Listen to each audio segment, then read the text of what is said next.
Bana, kazi moja ambayo ninaifanya kukusogezea kazi nzuri, waimbaji ambao wanazidi kufanya vizuri nyanda za juu kusini mwa Tanzania, lakini pia Tanzania kwa ujumla wake na maeneo kadha wa kadha. Mimi naitwa Fidia Tinga. Leo nataka nikusogezee moja kati ya waimbaji ambao wanakuja vizuri sana na ujio wao umekuwa na viwango kutokana na namna ambavyo anaimba, lakini pia amejipanga vizuri. Ukitazama video zake ambazo tayari ameshaanza kuachia, utagundua ya kwamba ni moja kati ya waimbaji ambao wanataka kuteka soko la mziki wa Injili. Naweza nikasema hivyo kwa sababu mziki sasa hivi ni biashara. By the way, of course, mziki ni huduma, lakini pia kwenye huduma unaweza ukafanya biashara kutokana na namna ambavyo utakuwa unajipanga vizuri kabisa. Leo nikusogezee mwimbaji kutokea Green City, Mbeya, Tanzania. Wanamuita Leonard Jamson. Kazi nzuri kabisa. Moja kati ya kazi zake nzuri ni pamoja na wimbo wake wa Nibariki.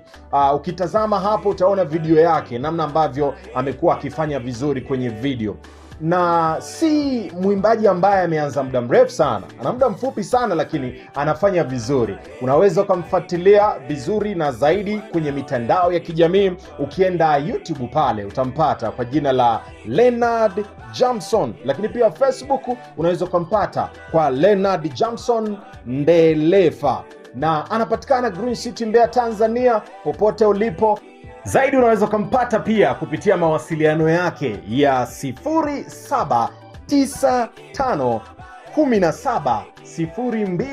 0795170221. Unaweza kumpata hapo Leonard Jamson kwenye namba 0795170221. Hii ni Tinga Media, tunakusogezea waimbaji ambao wanafanya vizuri nyanda za juu kusini mwa Tanzania. Tunasema zao letu nyumbani kukaya.